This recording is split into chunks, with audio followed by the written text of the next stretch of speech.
Hello, darlings. Welcome to Z-Star Africa, your ultimate home of drama updates. This is the August finale of Soulmate. Previously on Soulmate, Siali is accused of theft.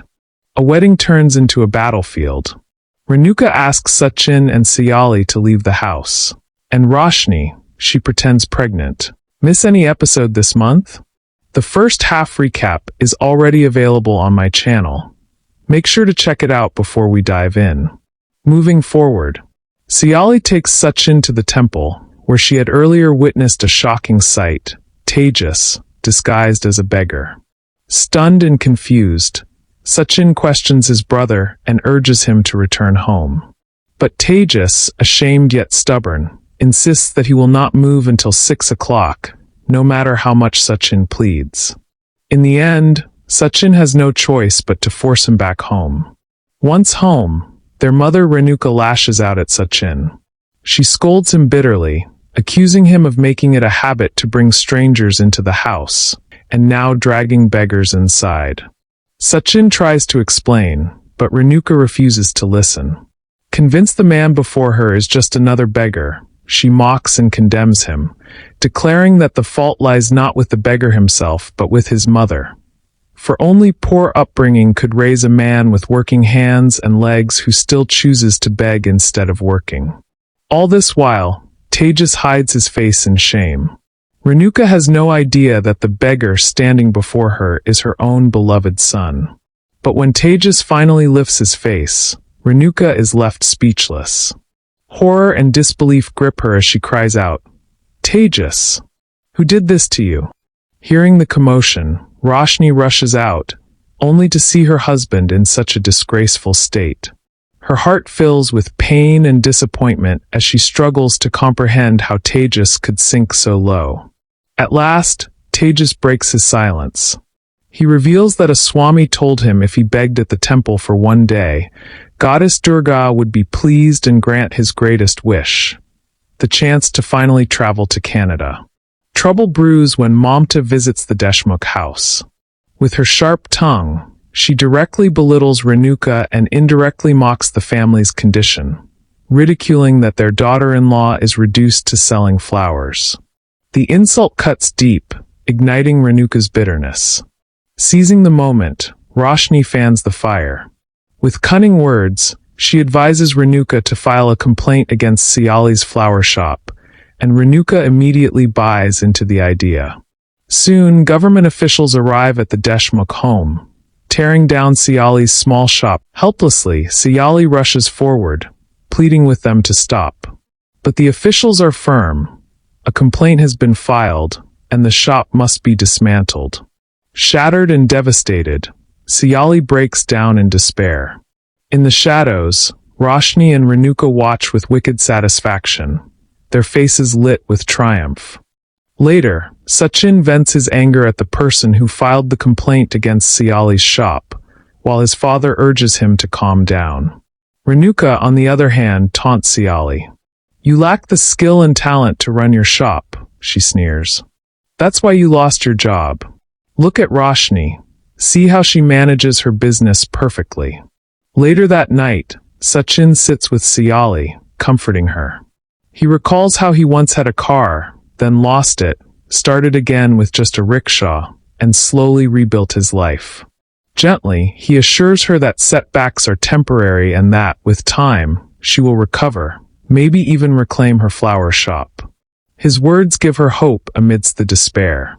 Renuka, finally putting Siali out of a job, sees it as an opportunity to overburden her with kitchen chores. Sachin stands up for her, staying by her side, offering protection and support. Sachin was out with his friends when an idea struck him like a spark. "Why not take flower orders over the phone?" he exclaimed. "If food can reach a doorstep in minutes, why not flowers too?" His friends nodded in agreement, and Sachin's eyes gleamed with excitement. A vision began to take shape in his mind. A delivery bike with a carrier at the back, a lifeline for Siali's dreams. His friends made some contributions and handed it over to him. Sachin grateful and thankful. Without wasting a moment, he rushed to the nearest bike showroom. Standing before rows of gleaming scooters, he pulled out his phone with a playful grin. "Holi is around the corner," he teased. "Tell me, Siali, what's your favorite color?" There was a pause, then her gentle voice. "Blue. I like blue." Sachin's heart swelled. That was all he needed. Her simple choice became his decision. Later that day, he returned home with fresh flowers in hand. Handing them to Siali, he watched her smile softly, though her smile carried a shadow of worry. Without her shop, her dreams seemed fragile. Yet in her eyes, there was still a flicker of hope. What she didn't know was that Sachin had already gone further than she imagined. A surprise awaited her, a scooter chosen just for her. And in the background stood Renuka, silent. Her eyes burned with resentment, her heart twisting with bitterness, as she watched the bond between Sachin and Siali grow stronger with each passing moment. The next morning, a knock comes at the door. Siali opens it, only to find Grandma standing there. Overjoyed, Sachin rushes out, lifts her off the ground, and spins her around in excitement. The entire family gathers as Grandma settles in, explaining that she has come to celebrate Holi with them, reminding them this will be the family's first Holi with its 3 daughters-in-law. To make it meaningful, she assigns tasks. Roshni will cook, Siali will prepare natural colors, and Riya will clean the house. But while Roshni and Siali set about their duties with care, Riya struggles.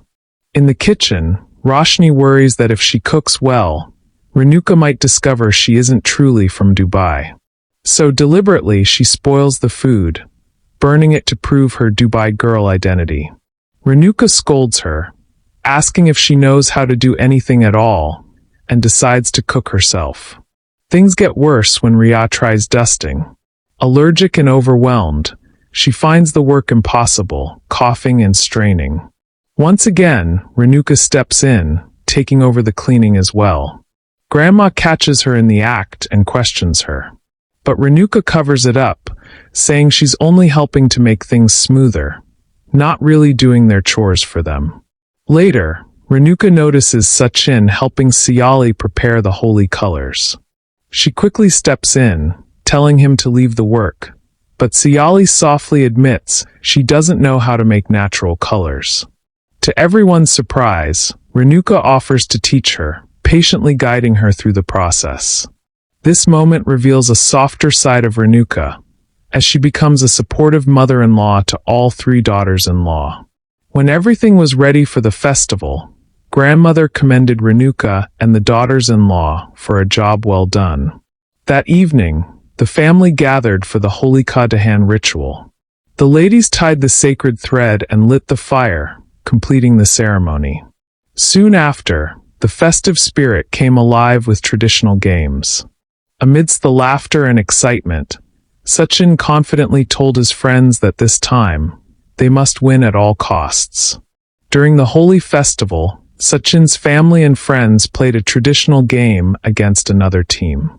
At first, things looked hopeful, but soon his entire team was out, leaving only Sachin to play the final round.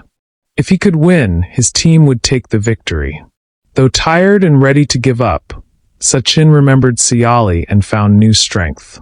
Against all odds, he fought hard and won the game for his team. After the celebrations, Sachin revealed a surprise he had been keeping for Siali. Right there on the Holi grounds, he brought out the scooter he had bought for her and handed her the keys. Sachin's heartfelt words pierced Siali's soul, reminding her of the bond they share, that they exist because of one another, and together they complete each other's world. Overwhelmed with emotion, Siali's heart melted, and she fought back tears at his love for her. Meanwhile, Roshni pressed Tejas about the money his father had given him, which a girl had tricked him out of. She insisted they could still track her down. Tejas revealed he still remembered all her travel details, since he had personally helped with her arrangements. Together, they visited an agency office, pretending they urgently needed to contact Isha because her mother was ill. But the official firmly refused, citing strict policies.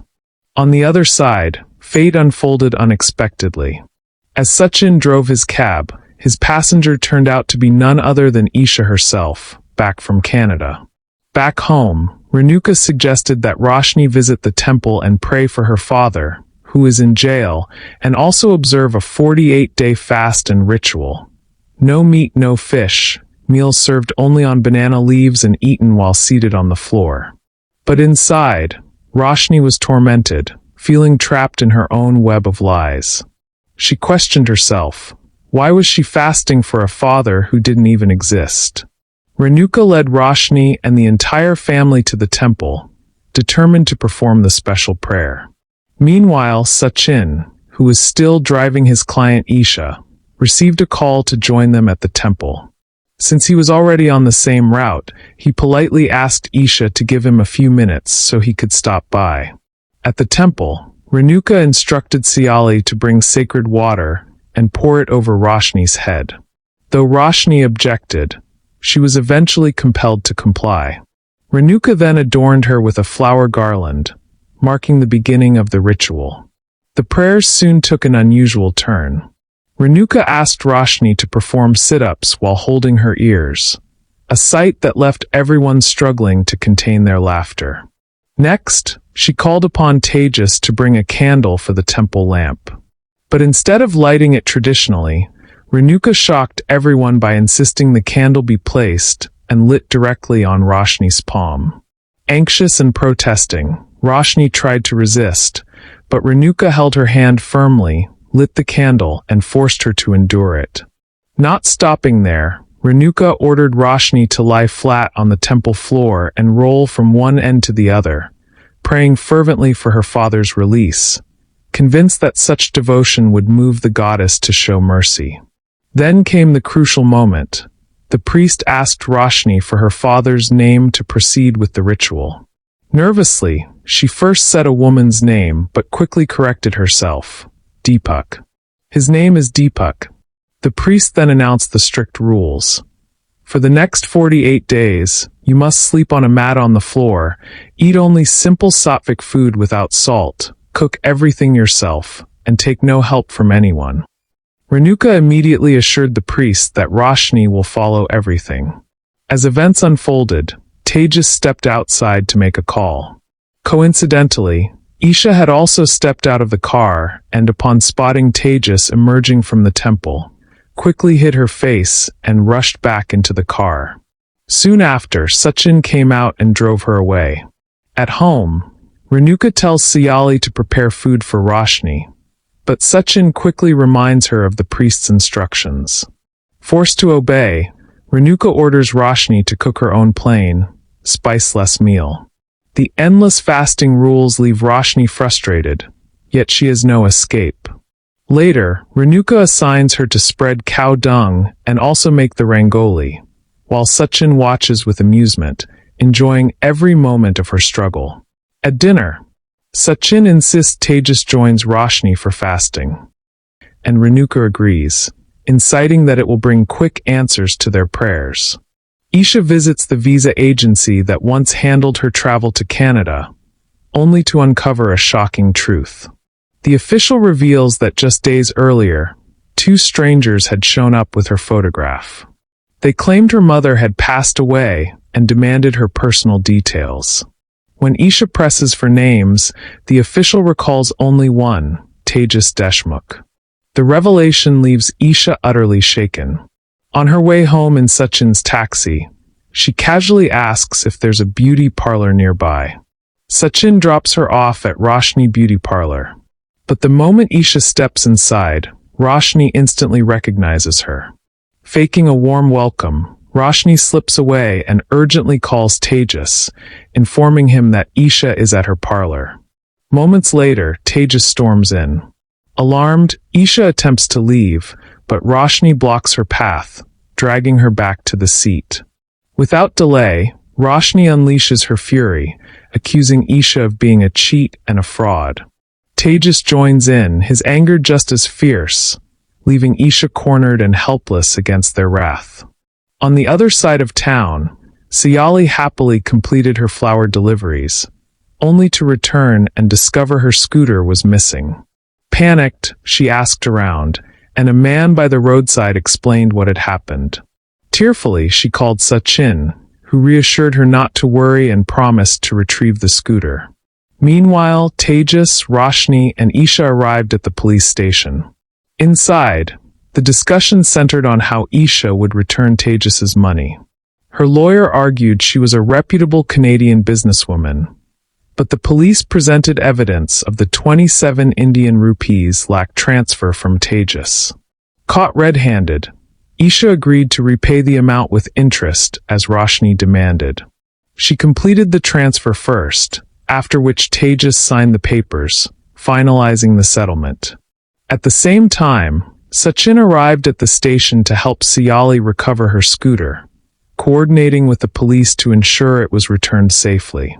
Later, desperate to maintain her image in Renuka's eyes, and also to keep all the money to themselves, Roshni convinced Tejas that they would tell the family the money came from her father, sent before he went to prison.